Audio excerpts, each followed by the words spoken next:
Bonjour, bienvenue à cette nouvelle réunion dédiée aux actionnaires et investisseurs particuliers de Mauna Kea. C'est une occasion de revenir sur l'étape franchie par la société, une étape clé vers la restructuration financière de la société. Cette réunion intervient également post-publication des résultats semestriels intervenus la semaine dernière. Vous avez bien entendu la possibilité de poser vos questions dans l'onglet chat ou questions en bas à droite de votre écran. En attendant, je vais laisser la parole à Sacha Loiseau, qui est le président directeur général de Mauna Kea, et Côme de la Tour du Pin, qui en est le directeur financier. Il se fera un plaisir de répondre à vos questions post-présentation. Merci. Merci Nissa. Bonsoir à tous et bienvenue dans ce webinaire du 6 octobre. Ravi de pouvoir vous parler aujourd'hui et de répondre à vos questions après une courte présentation qu'on a voulu la plus didactique possible, bien sûr, et la plus informative possible aussi. Alors, on va parler aujourd'hui très rapidement, on va revenir bien sûr sur ce qu'on fait sur le Cellvizio, pour ceux qui nous connaissent peut-être moins bien. Vous parler du contexte des 6 derniers mois que vous connaissez, qui était le plan de sauvegarde, enfin la procédure de sauvegarde. Revenir ensuite sur les résultats semestriels que Côme vous commentera, et puis bien sûr parler des perspectives avant de vous donner la parole. Alors, le Cellvizio, c'est une révolution, c'est une plateforme d'imagerie médicale qui est totalement révolutionnaire, en tout cas qui l'était quand on l'a lancée. Et on peut dire que c'est vraiment une révolution comparable aux ultrasons. Pourquoi? Parce que c'est une modalité d'imagerie toute nouvelle qui apporte une information qui n'existait pas auparavant et qui permet aux médecins de visualiser les tissus de façon très performante et donc de prendre des décisions en temps réel d'intervention sur le patient. Donc c'est une technologie qui prend du temps, qui a pris du temps à s'installer dans le paysage médical et qui aujourd'hui est parfaitement acceptée par en particulier les professionnels de la gastro-entérologie. Et donc, on va revenir là-dessus. Et c'est quelque chose, c'est un long chemin qui aujourd'hui en est arrivé à un point culminant. Donc, grâce au Cellvizio, nous aidons les médecins littéralement à sauver des vies. Alors, comment est-ce qu'ils sauvent des vies? Eh bien, d'abord, ils peuvent détecter plus de lésions précancéreuses, en particulier dans l'œsophage, mais aussi dans l'estomac et dans d'autres parties du corps.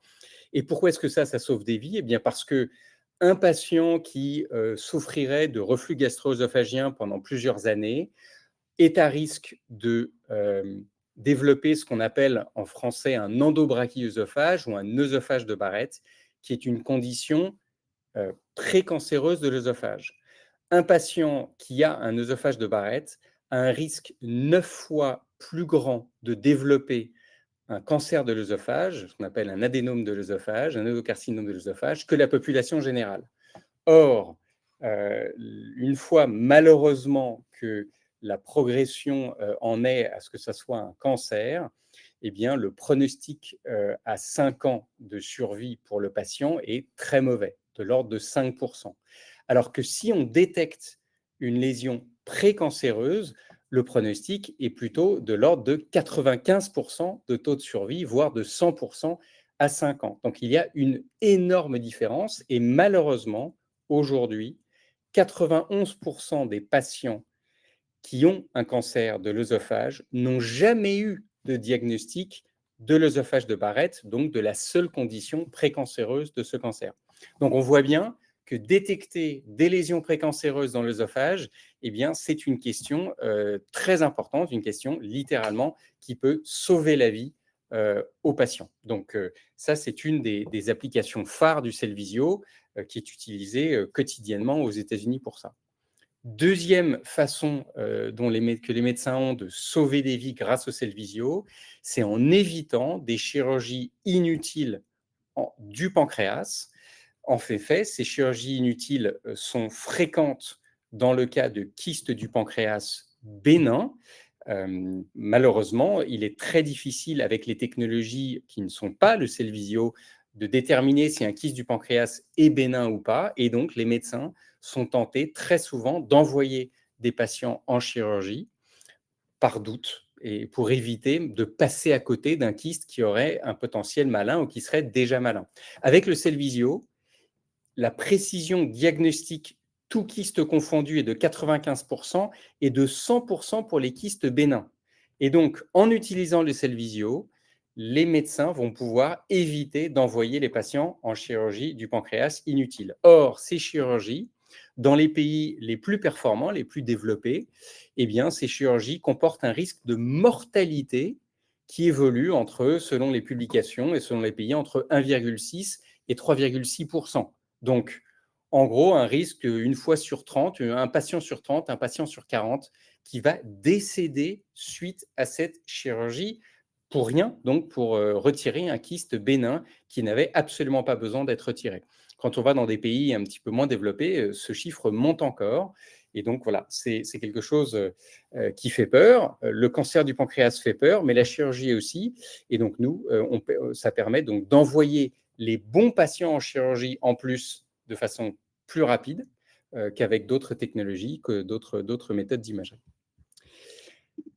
Donc, le Cellvizio, ça fait maintenant une quinzaine d'années qu'il est utilisé par des gastro-entérologues et diffusé donc, dans différents pays.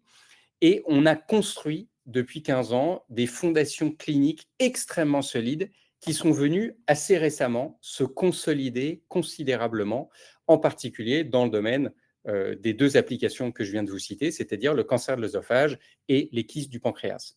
Et aujourd'hui, on voit qu'on a coché absolument toutes les cases de l'adoption de notre technologie. Et donc, bien sûr, les accords réglementaires, les publications, les résultats cliniques, mais aussi, cette année, en 2025, l'inclusion dans les recommandations de bonnes pratiques cliniques au niveau européen, donc la Société européenne de gastro-entérologie qui a inclus le Cellvizio dans ses recommandations de bonnes pratiques, mais aussi le remboursement, en particulier aux États-Unis, qui est déjà en place et qui est très avantageux. Donc, un hôpital qui va utiliser le Cellvizio pour caractériser un kyste va être remboursé et donc gagner de l'argent grâce à ça. Et on espère qu'en France, peut-être après énormément d'efforts, on aura dès 2026 le remboursement. Donc, on est à un stade où on a maintenant le soutien des sociétés savantes, le soutien de beaucoup de médecins utilisateurs. Aux États-Unis, on a à peu près 25 centres spécialisés dans les kystes du pancréas et 200 centres Cellvizio en tout. Et on a aussi de l'intérêt de partenaires industriels potentiels qui voient maintenant à quel point le Cellvizio est devenu une technologie clé pour cette application interventionnelle et qui sont intéressés par nous aider à la commercialiser à grande échelle. Et donc, voilà, on est à ce moment très important où on va pouvoir voir une commercialisation beaucoup plus importante et rapide du Cellvizio, en particulier aux États-Unis, qui est notre marché principal, notre premier marché. Pour rappel, les marchés dans lesquels on évolue sont des marchés qui se chiffrent en milliards de dollars. Alors, sans rentrer dans les détails de cette diapositive peut-être un peu touffue, eh bien, on parle de millions de patients qui sont potentiellement touchés par les pathologies que je viens de vous citer, et donc chaque année de centaines de milliers de patients aux États-Unis qui sont potentiellement intéressés et qui devraient avoir une procédure avec le Cellvizio. Et en termes de nombre d'hôpitaux, eh bien, selon les applications, par exemple pour les kystes du pancréas, il y a à peu près 1000 hôpitaux qui peuvent s'équiper. Donc on est encore bien loin d'avoir saturé le marché. Et pour les applications, par exemple dans le cancer de l'œsophage, là on est plutôt autour de 3, 4, 5 000 hôpitaux qui sont capables de s'équiper aux États-Unis. Donc on parle encore une fois de milliards de dollars, de centaines de millions de dollars de revenus potentiels par an. Donc, on a pour le moment juste, comme on dit en anglais, égratigné la surface du marché et on voit justement le potentiel très important devant nous. Alors, maintenant qu'on a planté ce décor-là et rappelé l'importance de notre innovation dans le monde médical, revenons sur la procédure de sauvegarde, procédure dans laquelle nous sommes maintenant depuis un tout petit peu plus que 6 mois. On a beaucoup vu finalement qu'il y avait des malentendus concernant cette procédure et donc on voulait revenir là-dessus de façon très didactique. D'abord, Pourquoi? Eh bien, vous savez que je n'étais plus aux commandes de Monakea entre 2019 et 2021 inclus, 2019, 2020, 2021. Pendant ces années-là, malheureusement, on a vu, disons, une consommation de trésorerie très importante, une productivité commerciale qui était très faible et une augmentation très importante de la dette qui s'est couplée avec une baisse aussi très rapide de notre cours de bourse. Et donc, on est arrivé, je suis revenu en 2022 dans un contexte qui était difficile, avec donc une nouvelle équipe dont Com, bien sûr, fait partie. Et dès 2022, nous avons lancé une restructuration très importante qui nous a permis donc d'abord de réduire considérablement les pertes de la société. Donc, on a divisé les pertes quasiment par 3 depuis 2022, restructurer l'équipe commerciale, la refocaliser, la reformer et obtenir une productivité commerciale qui n'a plus rien à voir, qu'on a multiplié par 4 et bientôt 5. Et donc, on a aujourd'hui une équipe commerciale américaine qui est resserrée, mais qui produit beaucoup plus que l'équipe de l'époque.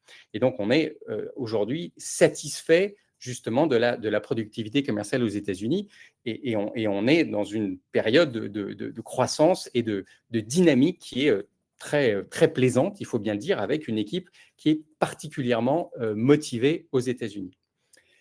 Nous avions réussi avec Com à rallonger la maturité de la dette principale de la société, qui était envers la Banque européenne d'investissement. Mais malheureusement, cela n'a pas suffi, et malgré aussi toutes les nouvelles que nous avions annoncées à cette époque, ça n'a pas suffi finalement à nous permettre de retrouver une valorisation suffisante et à lever suffisamment d'argent pour rentrer dans une nouvelle phase. Et donc, nous sommes rentrés dans une procédure de sauvegarde qui était la seule qui nous semblait opportune pour changer justement cet état de fait. Alors, la procédure de sauvegarde, on y rentrait volontairement et on en est très content pour libérer notre potentiel et repartir sur des bases saines.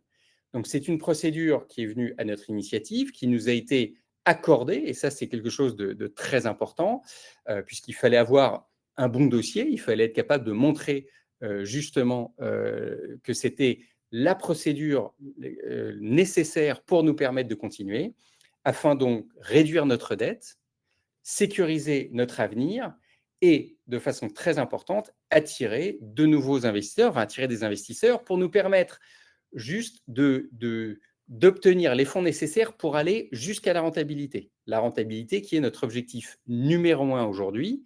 Hein, le but, ce n'est pas de continuer à lever des fonds indéfiniment. On n'en est aujourd'hui pas loin. Et donc, le but de cette procédure, c'était de nous permettre d'y arriver. Alors, je vous rappelle rapidement ce qui s'est passé et ce qu'on a réussi à faire. On a réussi à obtenir de la part du tribunal de commerce de Paris l'autorisation, et c'était une dérogation, de lancer une procédure dite de classe de parties affectées. C'est une procédure qui est utilisée généralement par des beaucoup plus grosses sociétés que nous. C'est donc un outil assez rare qui permet de renégocier un plan global de restructuration de la dette, mais avec un traitement différencié pour les différentes classes de créanciers. Et donc, on a d'abord publié nos différentes classes de créanciers. Ça, c'était pendant l'été. Donc, c'est arrivé là au mois de juillet-août. Et ensuite, on a présenté donc un plan qui proposait de traiter de façon différenciée ces différents créanciers. Si le plan est finalement approuvé et donc publié par le tribunal de commerce de Paris, il s'impose à tous, y compris ceux qui auraient voté contre. Nous sommes aujourd'hui à un moment particulier puisque jusqu'à vendredi, il y a 3 jours, les votes pour ce plan étaient ouverts. D'abord les votes pour les créanciers jusqu'au 2 octobre, puis les votes des actionnaires le 3 octobre. Et nous avons annoncé ce matin avoir obtenu qu'une majorité de classes ont voté positivement sur le projet de plan que nous avons donc présenté.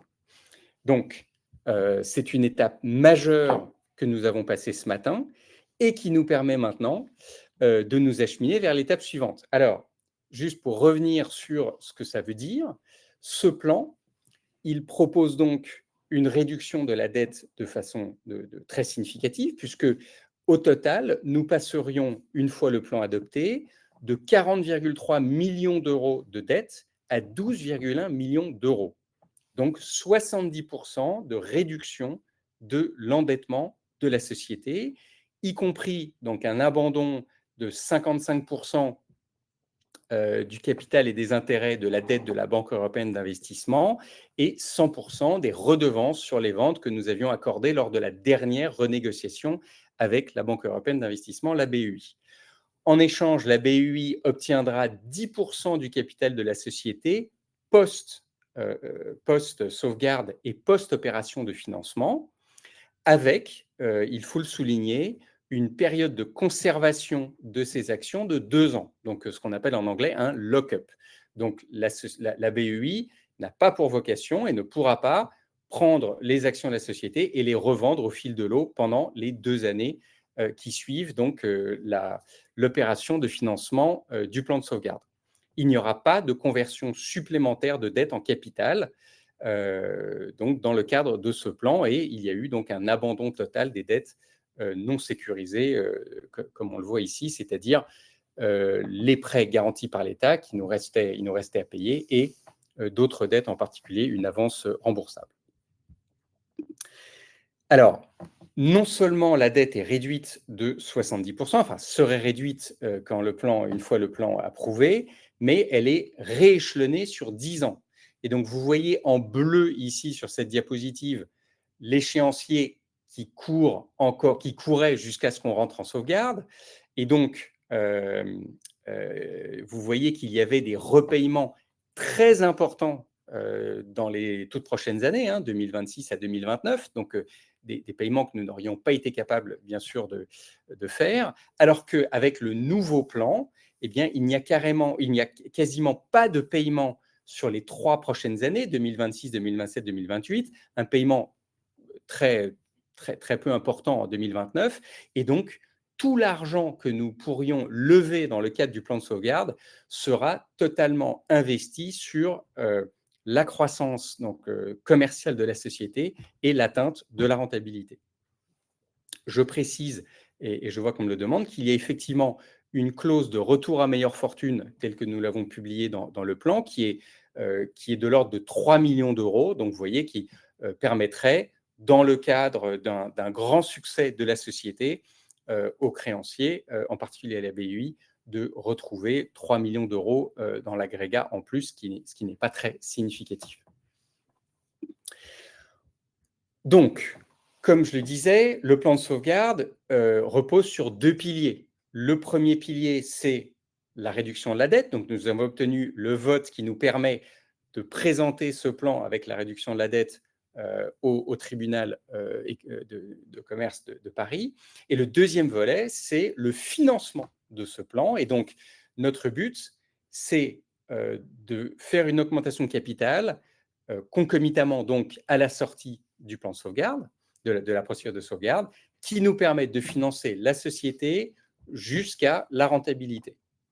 Et pour ça, nous avons prévu, tel qu'annoncé, de lever au moins 5 millions d'euros, donc ça pourrait être de 5 à 8 millions d'euros, sous forme d'APSA, c'est-à-dire des actions auxquelles sont attachés des bons de souscription d'actions.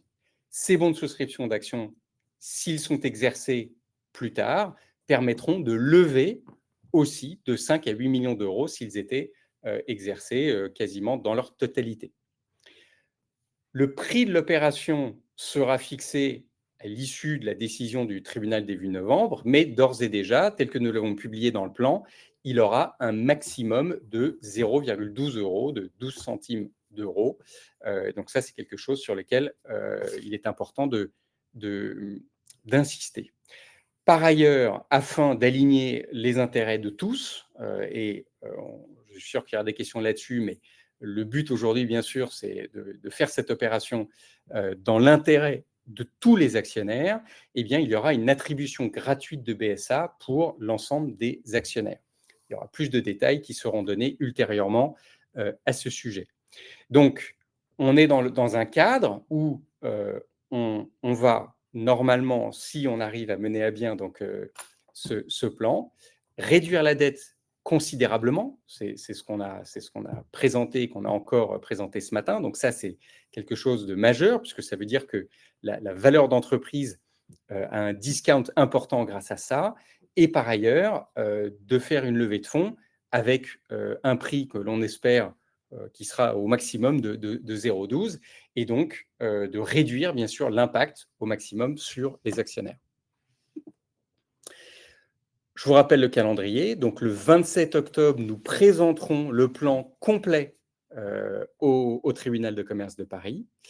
Il publiera sa décision quelques jours ou semaines tout au plus après. Et donc, concomitamment, nous pourrons lancer l'opération de financement.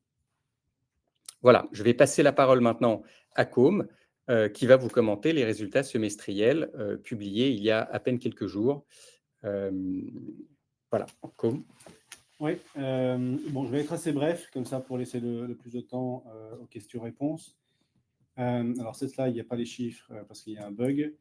Mais ce qui est important de vous dire, c'est que depuis mon arrivée et le retour de Sacha, on s'est évertué à réduire de manière très significative les coûts et à faire en sorte que chaque euro dépensé soit dépensé de manière très rationnelle et engendre le maximum de retour sur investissement. Donc, vous voyez qu'on a réduit les dépenses de manière très significative depuis 2021, de 40%, ce qui est un énorme effort, et à peu près sur tous les secteurs. Majoritairement, ça a été sur le marketing et les équipes commerciales. Et ça a été un effort particulier aux États-Unis, où ce qu'on a constaté lorsqu'on est arrivé, c'est qu'il y avait une productivité par vendeur qui était très faible, de l'ordre de $200,000 par vendeur, ce qui n'était pas suffisant. Et donc, on a retravaillé avec l'équipe, restructuré pour la rendre beaucoup plus efficiente. Et ce qui est intéressant, c'est qu'on a constaté un chiffre d'affaires qui était en augmentation malgré une équipe dont la taille avait été divisée par 2. Et aujourd'hui, on a une rentabilité qui commence à être très satisfaisante puisqu'on a une productivité par vendeur qui est de l'ordre de $800,000 à $900,000. Et aujourd'hui, on peut désormais, et on le fait d'ailleurs, on l'a fait plusieurs fois au cours de l'année, augmenter la taille de l'équipe commerciale parce que l'on sait que chaque euro investi dans un individu, dans un commercial, eh bien, il y a un retour sur les ventes assez rapidement dans les 6 mois à venir. Donc, il y a souvent une question sur le fait du ramp-up commercial. C'était difficile d'accélérer la croissance lorsqu'on réduisait la taille commerciale. Aujourd'hui, on est en train de l'augmenter et donc ça devrait, et on l'espère, s'accompagner d'une accélération de la croissance et que l'on a vu déjà au premier semestre, où on a augmenté la taille de l'équipe commerciale de 4 à 6, et on va l'augmenter encore au deuxième semestre, alors pas de manière dispendieuse, de manière mesurée, mais on espère voir le retour sur investissement assez rapidement. Par ailleurs, on a également fait des économies sur tout ce qui est G&A, donc administratif, là où c'est assez facile en fait de faire des économies, mais de manière assez importante. On a réduit aussi certains avantages. Donc, vraiment une gestion rigoureuse de l'argent et de l'argent des actionnaires. Et pour autant, des investissements en R&D qui se sont maintenus, un peu moindre en 2021 puisqu'on avait développé la nouvelle génération de systèmes, donc il y avait nécessité un peu plus d'investissement. Mais aujourd'hui, on continue à investir sur la plateforme pour garder notre avance technologique. Peut-être juste, comme ce qui manque les chiffres sur la diapo, on ne sait pas pourquoi, juste voilà, la réduction de 40%, ça correspond quand même à peu près à 3 500 000 € sur un semestre. Donc, en annualisé, 7 millions d'euros d'économie pour des ventes qui sont tout à fait comparables. Donc, on voit qu'on a vraiment considérablement amélioré les ratios financiers. Absolument. Ensuite, la prochaine slide, c'est sur les comptes, sur le compte de résultats. Donc, c'est un témoignage de ce que je disais juste avant. Donc, le chiffre d'affaires, vous voyez qu'il est stable, mais ça cache quelque chose. C'est qu'aux États-Unis, on a une croissance assez significative et qui s'est accélérée au deuxième trimestre, et on continue à avoir une bonne traction commerciale sur les mois actuels. Donc, on a sur ce marché, qui est le marché principal de la société, puisque c'est 70 à 80% du chiffre d'affaires de la société, eh bien, on a une vraie traction. En Europe et dans le reste du monde, c'était un peu plus difficile, compte tenu notamment de la procédure de sauvegarde, où on a manqué certaines opportunités à cause de cette procédure. Mais on a aujourd'hui identifié un certain nombre de leviers pour revenir à la croissance. Donc, en effet, on est en décroissance sur ce segment-là au S1, mais on espère que le S2, on voit une reprise des ventes. Sur les coûts, vous voyez qu'on a continué à réduire les coûts sur la plupart des départements.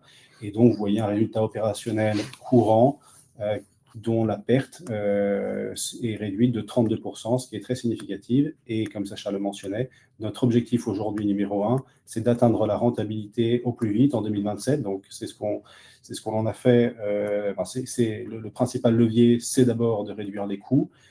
Et le deuxième levier, c'est d'accélérer sur la croissance. Et c'est ce qui est prévu d'être fait au cours de l'année et dans notre plan de développement de sauvegarde. Voilà. Merci beaucoup, Com. Donc, en conclusion, parce que je pense qu'il est mieux, c'est bien sûr d'essayer de répondre à vos questions.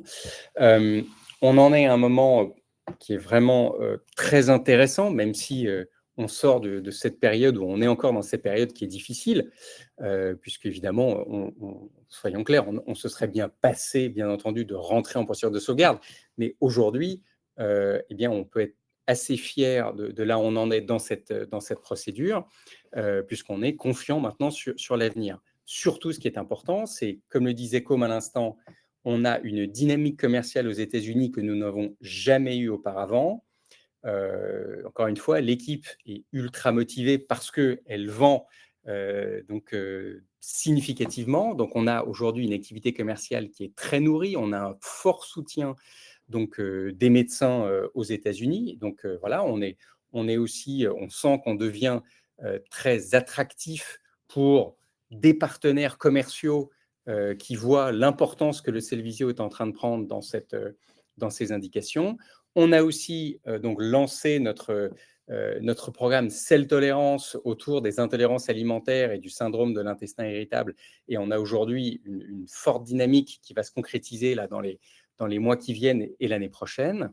Et donc, grâce à ça, on est capable d'ouvrir de nouveau des pays qui sont à fort potentiel et qu'on avait fermés dans les années précédentes. On a annoncé avoir ouvert l'Australie avec là aussi une très bonne dynamique, avec un partenaire commercial puissant. Et on est en train de travailler sur la réouverture de pays à fort potentiel, que ce soit au Moyen-Orient, en Amérique latine ou bien sûr en Europe, évidemment, ou au Royaume-Uni. Au niveau réglementaire, justement, eh bien, on est en train d'obtenir de nouveau l'enregistrement dans certains pays.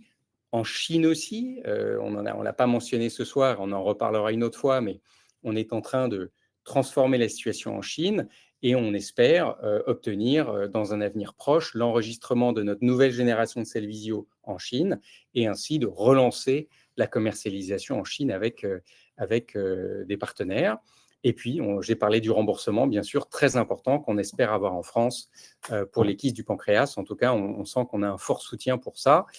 Et puis donc, on est toujours dans cette dynamique de partenariat à la fois pour accélérer notre effort commercial, mais aussi dans des indications que l'on ne va pas lancer commercialement nous-mêmes et qui sont intéressantes pour des partenaires qui voient l'intérêt stratégique de combiner notre technologie avec leur propre plateforme technologique. Et donc ça, c'est quelque chose qui suit son cours et pour lequel il y a des efforts qui sont mis. Voilà, donc je vais m'arrêter là. Merci beaucoup, Sacha. Merci comme également. Alors, effectivement, on reçoit pas mal de questions. On va commencer peut-être par une question portant sur le projet d'augmentation de capital. Est-ce que vous pouvez nous en dire un petit peu plus? Alors, je sais qu'il y a beaucoup d'éléments qui ont été donnés dans le cadre des dernières communications, mais peut-être juste de revenir un petit peu sur ce projet d'augmentation de capital et, voilà, et l'impact sur les actionnaires individuels. Bien sûr. Alors, ça fait maintenant effectivement des mois et des mois qu'on a communiqué sur le fait qu'il serait nécessaire, il sera nécessaire de faire une augmentation de capital pour justement financer la société jusqu'à la rentabilité, comme nous l'avons dit. Donc, nous avons en parallèle de la négociation sur la réduction de la dette mené des discussions, bien sûr, avec des investisseurs. Ces discussions, disons, ont changé de nature dans les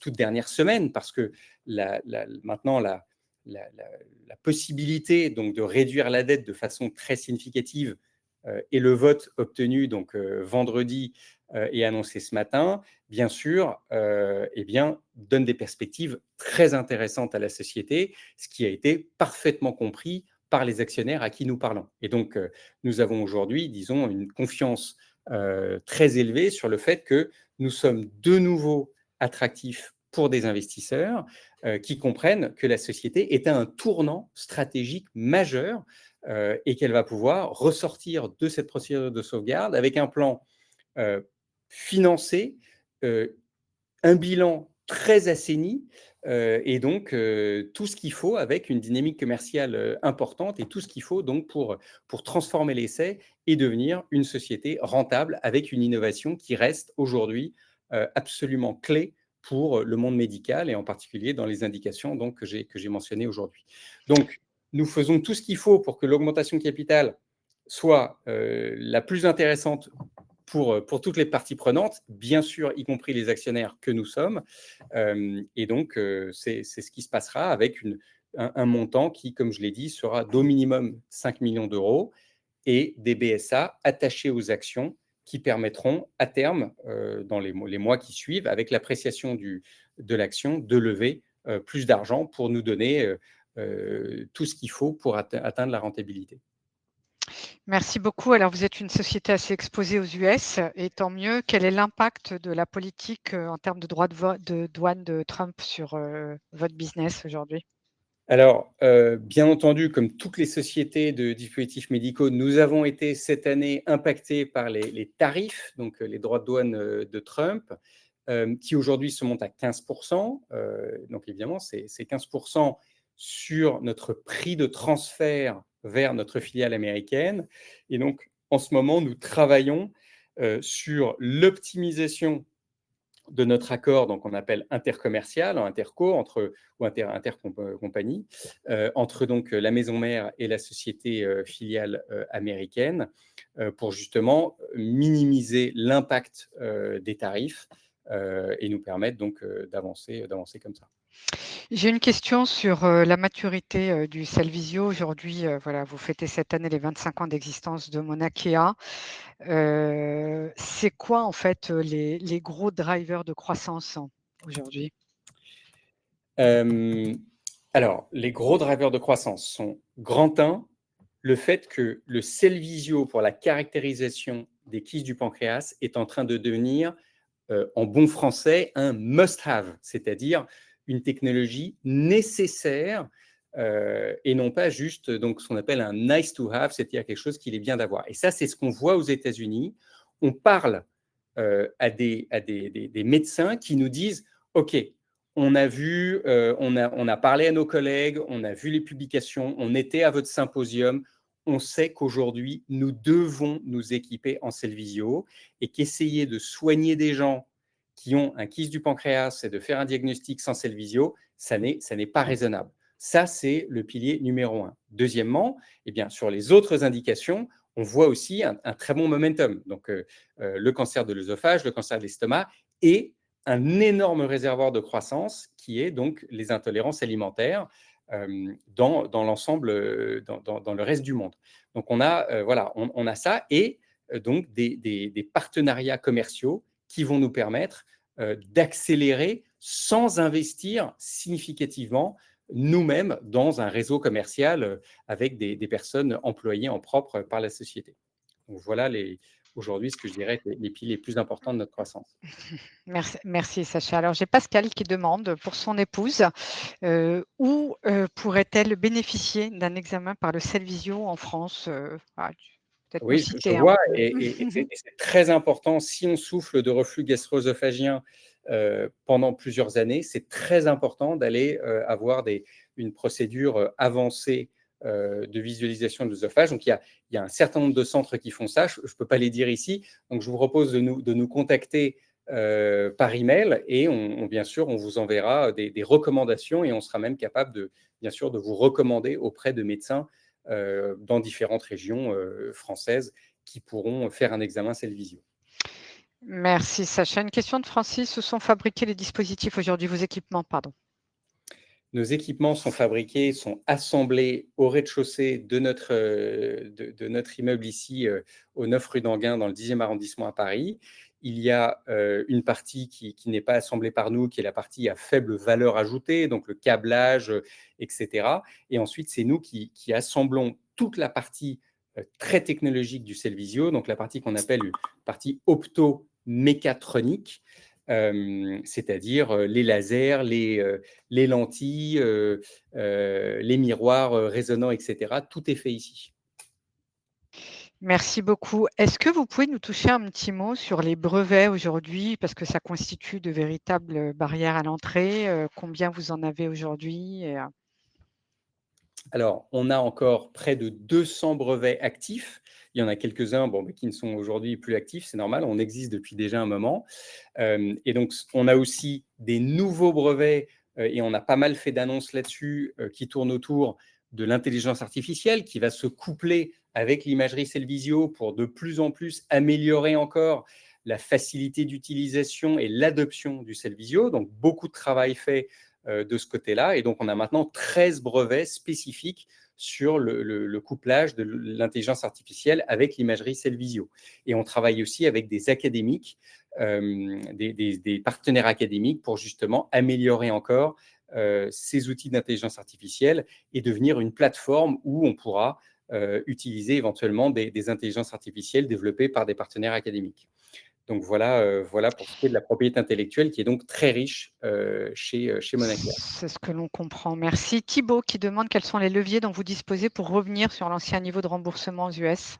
Alors, très bonne question et on a d'ailleurs fait un point aujourd'hui. Alors, d'abord, premier point très important. On a mis derrière nous finalement, je dirais, le traumatisme de la baisse du remboursement. Vous vous souvenez, en 2024, effectivement, on a souffert d'une baisse. On était passé du niveau 3 au niveau 2. On va garder ça comme ça.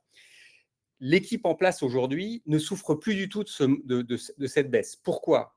D'abord, dans les kystes du pancréas, en fait, on a un remboursement très attractif encore aujourd'hui, puisque l'utilisation du Cellvizio permet de doubler le remboursement dont bénéficie l'hôpital pendant la procédure. C'est-à-dire que sans Cellvizio, il touche 1 800 $. Avec le Cellvizio, il touche 3 700 $. Pour ce qui est de l'œsophage, c'est encore mieux. On multiplie le remboursement par 2,5. Donc, ça passe de 900 $, 938 $ à peu près 2300, 2400 $. Donc, le remboursement, il est très bon. Bien sûr, il serait encore meilleur si on était au niveau 3. Alors, ce qu'on fait pour essayer de retourner au niveau 3, c'est qu'on a corrigé les erreurs qui étaient faites par les hôpitaux qui reportent le coût d'une procédure à Medicare et Medicaid et qu'on soumet à Medicare, Medicaid périodiquement, tous les trimestres, des nouvelles données qui montrent que justement, ça a été corrigé et que donc le coût est beaucoup plus élevé. Et donc, on attend le moment où ils vont dire « Ok, vous êtes repassé dans un régime qui nous permet de vous remettre au niveau 3 ». Mais aujourd'hui, la croissance aux États-Unis et la dynamique commerciale ne sont plus liées directement à ce niveau de remboursement. Si on le retrouvait, alors là, on aurait une accélération supplémentaire de la croissance qui serait considérable. Merci Sacha. pour la réponse. J'ai une question sur les BSA. À qui seront-ils attribués? Je pense qu'il serait important de bien distinguer Ouais. les Alors, 2 peut-être, potentielles émissions de BSA, ouais, pardon. c'est peut-être l'occasion d'ailleurs de redire un mot important sur cette augmentation de capital. L'augmentation de capital est évidemment une très bonne nouvelle. Encore une fois, elle intervient dans le cadre d'un plan de sauvegarde avec une dette réduite potentiellement de 70%. Donc, comme je l'ai dit, l'augmentation de capital va servir uniquement à financer le développement commercial et la croissance de l'entreprise pour aller à sa rentabilité. Donc, ça n'est pas de l'argent qui est fait pour repayer des créanciers ou autre chose de non productif. Donc, c'est de l'argent levé qui va être 100% productif pour les actionnaires. Donc, bien sûr, il va y avoir une dilution associée. Il y a toujours une dilution associée à une augmentation de capital. Mais cette dilution, en fait, va s'accompagner normalement d'une forte croissance de la valeur de l'entreprise, puisqu'encore une fois, la dette va être réduite de 70%, et donc quand on regarde la valeur d'entreprise de la société, elle va devenir très attractive. Et donc, normalement, les investisseurs, en particulier institutionnels, vont être capables de revenir sur une valeur dont, encore une fois, le bilan aura été particulièrement assaini et avec un plan très robuste pour atteindre la rentabilité. Les BSA, donc distinguons effectivement 2 types de BSA. Il y aura des BSA attachés aux actions nouvelles souscrites dans le cadre de l'augmentation de capital, mais nous avons décidé aussi d'attribuer des BSA à tous les actionnaires qui sont aujourd'hui donc actionnaires de la société et qui ne souscriront pas à l'augmentation de capital pour justement les associer aussi au succès financier futur de l'entreprise et à la croissance de son cours de bourse que l'on espère bien sûr dans le futur. Merci pour ces explications, Sacha. Une question sur, la rentabilité. À quelle échéance? Même si vous en avez déjà parlé, peut-être Côme, une question pour toi? Oui, bien sûr. Donc, la rentabilité, on l'envisage, ou en tout cas, on la vise en courant 2027. Voilà. C'est dans le cadre de notre plan de sauvegarde qu'on a modélisé de manière assez prudente, et en partant justement de ce que l'on voit aujourd'hui, c'est-à-dire l'attraction commerciale assez forte aux États-Unis, une partie du reste du monde où c'est plus compliqué parce qu'on n'a pas de remboursement, mais l'idée, c'est qu'on bénéficie de la croissance de cette tolérance puisqu'on ouvre de nouvelles géographies récemment avec l'Australie et on discute aujourd'hui pour l'ouvrir à de nouveaux territoires au Moyen-Orient et en Amérique latine. Donc la croissance sera moindre, mais elle sera là également. Donc on a des hypothèses très prudentes et même avec ces hypothèses prudentes, on envisage en effet d'atteindre la rentabilité en 2027. Voilà. Et donc, encore une fois, l'idée, c'est de continuer à réduire ce cash burn et que tout euro investi dans la société maintenant ait un retour sur la rentabilité très importante. D'accord. Est-ce que vous pouvez nous dire, en fait, nous résumer en quelques mots les raisons pour lesquelles vous êtes extrêmement confiant? Alors, on est confiant d'abord parce que depuis l'entrée dans la procédure de sauvegarde, on a annoncé beaucoup de bonnes nouvelles. Donc, on a montré effectivement que on avait une dynamique qui était très bonne. Et encore une fois, bien sûr, certains vont dire oui, mais attendez, sur le premier semestre, vous avez finalement eu un chiffre d'affaires qui a baissé de 5%. C'est vrai, mais si on regarde encore une fois à l'intérieur de ces moins de 5%, on avait une très belle croissance aux États-Unis, qui est notre marché numéro 1. Et effectivement, on avait un décalage sur le reste du monde, en particulier parce qu'on a la Chine qui n'a pas été productive et on mettait en place notre nouveau réseau d'agents et distributeurs sur cette tolérance. Et on va voir les effets de tout ça au deuxième semestre et bien sûr en 2026. Donc d'abord, voilà, on a tous les signes aujourd'hui qui montrent qu'aux États-Unis, on est sur une période de potentiel de très forte croissance qui va nous permettre d'atteindre la rentabilité, donc comme vient de le dire. Deuxièmement, encore une fois, l'assainissement des ratios financiers de la société est majeur. je ne veux pas redire les chiffres une 10e fois, mais donc on passe d'une société qui avait des ratios dette sur equity qui étaient très importants, et on va revenir à quelque chose de très raisonnable, avec encore une fois un rééchelonnement des paiements de la dette résiduelle qui est très avantageux, avec quasiment rien à payer sur les 4 prochaines années. Donc, voilà, tout laisse à penser aujourd'hui qu'on a vraiment fait ce qu'il fallait. On est dans un tournant stratégique important et on va être capable de délivrer donc de la croissance et du retour sur investissement pour nos actionnaires, surtout de la création de valeur. Donc voilà, on est aujourd'hui confiant sur le fait que les actionnaires avec qui on a des discussions aujourd'hui, eh bien, on partage cette vision et considère que l'entreprise est en train de devenir, au moment où donc ce plan de sauvegarde sera approuvé, une entreprise dans laquelle c'est très intéressant d'investir.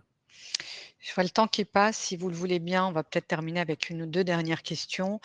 En dehors des États-Unis, c'est quoi les autres zones, cibles, de prédilection pour Mauna Kea aujourd'hui? Alors, on croise les doigts et malgré la situation un petit peu étonnante que vit notre beau pays, eh bien, on a bon espoir d'obtenir le remboursement en France.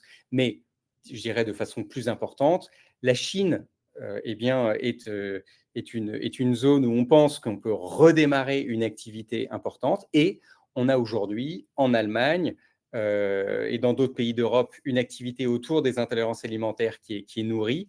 Et comme je le disais, on a des nouvelles zones qui sont en train de se rouvrir, où là, on a des potentiels très importants, que ce soit, encore une fois, au Moyen-Orient, en Turquie, en Australie, ce qu'on a déjà fait, en Amérique latine. Donc, ça va faire un réservoir de croissance important, encore une fois, avec un réseau d'agents et distributeurs qui ne sont pas des employés directs de la société.